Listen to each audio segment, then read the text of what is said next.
Assalamualaikum warahmatullahi wabarakatuh.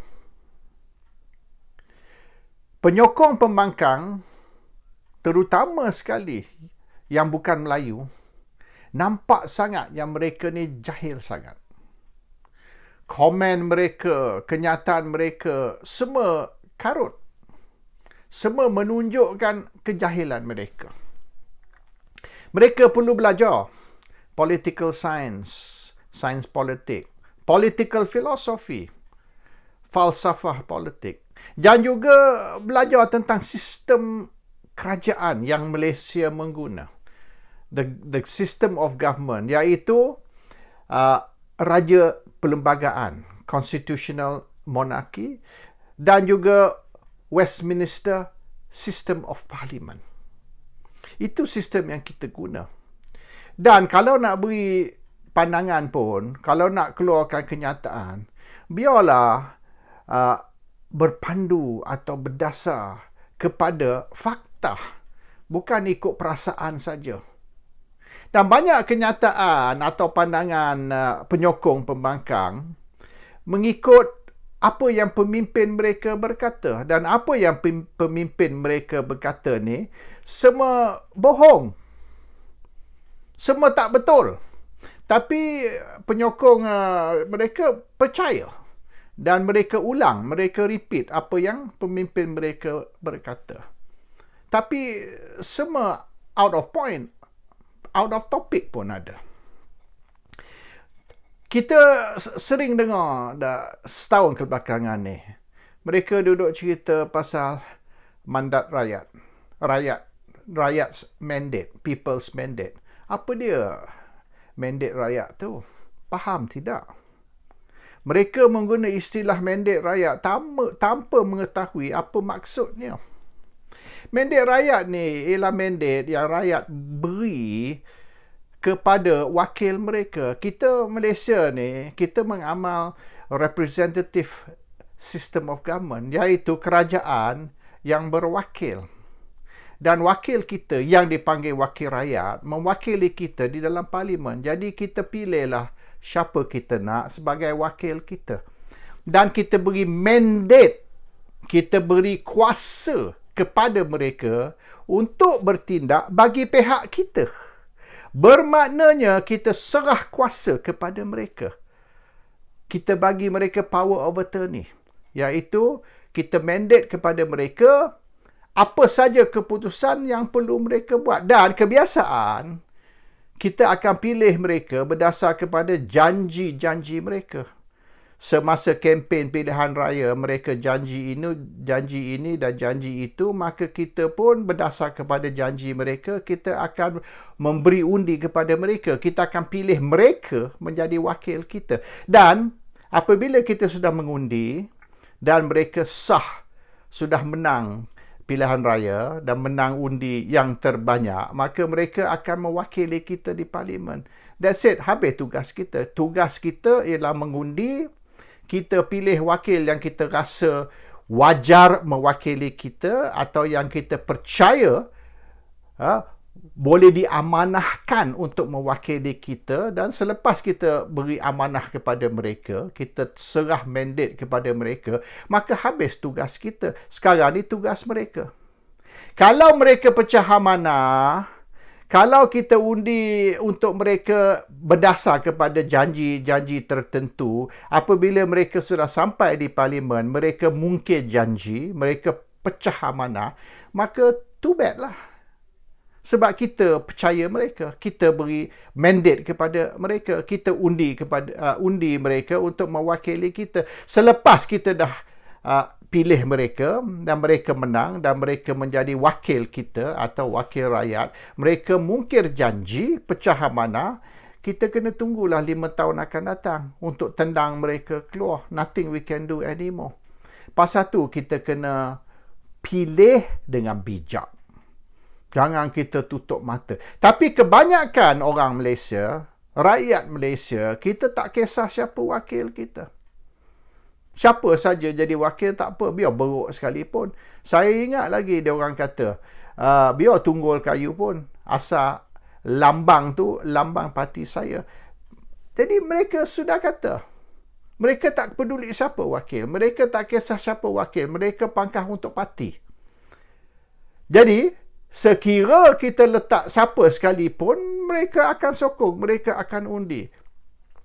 Jadi, kita memilih wakil rakyat berdasar kepada parti. Kita tidak kaji dan nilai wakil tersebut. Adakah wakil tu boleh diamanahkan untuk mewakili kita? Adakah wakil itu boleh dipercayai, tidak akan mungkir janji? Kita tak peduli. Biarlah apa sekalipun. Asal parti yang saya sokong, saya undi untuk calon tersebut. Jadi kita yang telah mengaku, yang kita pilih, kita undi untuk wakil rakyat, bukan berdasar kepada orang itu, tapi berdasar kepada parti atau lambang yang calon tu mewakili. Jadi sekiranya wakil rakyat itu lari dari apa yang dia janji, nak salah siapa?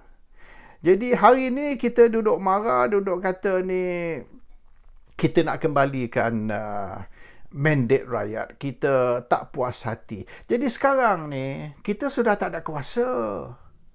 Kuasa kita sudah habis. Kuasa kita habis selepas kita pangkah kertas undi dan kita masuk kertas tu ke dalam kotak undi. Habis kita punya tugas. Kuasa kita sudah serah. We no longer have any power. We have given over the power kepada wakil kita. Jadi, dia boleh buat apa dia nak. Kalau dia nak keluar parti, dia nak lompat parti, kalau dia nak sokong seorang ahli parlimen untuk menjadi Perdana Menteri yang kita tidak suka, there's nothing we can do. Itu kita kena terima sebab kita percaya dia, kita pilih dia, kita melantik dia, mengundi untuk dia untuk menjadi wakil kita. Kita sudah serah tugas kepada dia. Jadi dia menjalankan tugas dia. Jadi sekiranya dia buat yang kita tidak suka, dia pilih Perdana Menteri yang kita tidak suka, dan Perdana Menteri itu pula pilih ahli kabinet, ahli Jumaah yang kita tidak suka, tunggulah pilihan raya akan datang. Kalau kita nak tendang keluar kerajaan yang ada, kabinet yang ada, Perdana Menteri yang ada, itu saja yang kita boleh buat. Dan kita kata Agong perlu bubah parlimen. Mana boleh Seri Paduka Baginda yang di-Pertuan Agong tak boleh bubah parlimen. Yang boleh bubah parlimen ialah Perdana Menteri. Kalau Perdana Menteri itu sudah tidak ada sokongan, maka ataupun Perdana Menteri rasa sudah sampai masa untuk pilihan raya diadakan, 4 tahun ke berapa tahun ke selepas pilihan raya yang lepas, maka atas Perdana Menteri lah untuk menghadap Agong dan mohon perkenan Agong untuk parlimen dibubar. Agong ada kuasa untuk tolak. Sekiranya ada sebab-sebab tertentu tidak wajar, tidak sesuai, pilihan raya diadakan. Tapi dengan satu sebab yang realistik lah, satu sebab yang munasabah. Dan sekira Agong menolak permohonan untuk parlimen dibubar dan pilihan raya diadakan, maka tak boleh bubar parlimen lah, tak boleh adakan pilihan raya. Jadi kerajaan kena teruslah. Tapi sekiranya lah Perdana Menteri minta bubar parlimen kerana sudah hilang majoriti, itu cerita lain. Maka Perdana Menteri perlu letak jawatan. Tapi kalau bukan berkait dengan isu undi tidak percaya atau hilang majoriti, cuma mungkin dah 4 tahun elok kita bubar parlimen, tuanku kata no, tunggu 5 tahun baru bubar, maka oleh kerana mungkin kesihatan ke COVID ke, maka teruskan kerajaan sampai habis penggal, iaitu 5 tahun dari mulanya persidangan parlimen yang pertama. Dan tidak semesti 5 tahun selepas pilihan raya yang lepas, sebab kita kena tengok kadang-kadang parlimen bersidang sebulan atau 2 bulan selepas pilihan raya. Jadi itulah yang sistem yang sebenarnya rakyat Malaysia ni kena faham. That is the system that we use. Dan isu wakil rakyat menderhaka kepada siapa? Nak kata wakil rakyat menderhaka kepada parti itu di antara dia dengan parti, tapi kalau kata wakil rakyat menderhaka kepada pengundi, tidak. Sebab mungkin parti buat janji bahawasanya mereka akan buat ini dan itu, tapi selepas menang pilihan raya, parti tak buat. Wakil rakyat mungkin tidak ada kuasa untuk buat. Tadi kalau wakil rakyat sudah rasa parti itu sudah lari pada dasar, dulu parti itu janji buat ni, buat tu sebelum pilihan raya. Selepas pilihan raya lari pula dari apa yang dijanji, maka wakil rakyat tu boleh tinggalkan parti itu sebab parti itu sudah lari pada landasan. Dan parti itu sudah tidak lagi tunaikan janji-janji mereka kepada pengundi. Maka wakil rakyat tu lari dari parti ataupun menjadi ahli parlimen bebas ataupun lompat masuk parti lain. Itu kuasa dia. Apabila pengundi mengundi untuk wakil rakyat tu, wakil rakyat tu tidak janji bahawasanya kalau awak undi untuk saya sumpah saya tidak akan tinggalkan parti yang saya wakili. Tak ada. Jadi kalau kemudian dia nak tinggal parti, dia boleh buat. There's nothing wrong, nothing illegal. Dan Perlembagaan Malaysia ada tercatat, you are guaranteed the right of association. Bermaknanya Perlembagaan Malaysia menjamin kebebasan untuk seseorang nak associate dengan sesiapa sekalipun.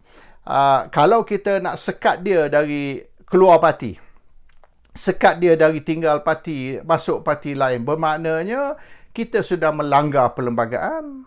Perlembagaan menjamin garanti yang kita ada kebebasan, freedom of association. Kalau kita sekat wakil rakyat tersebut dari associate dengan parti lain, itu sudah melanggar perlembagaan, itu sudah kira salah dari segi undang-undang. Jadi ini semua rakyat Malaysia kena faham.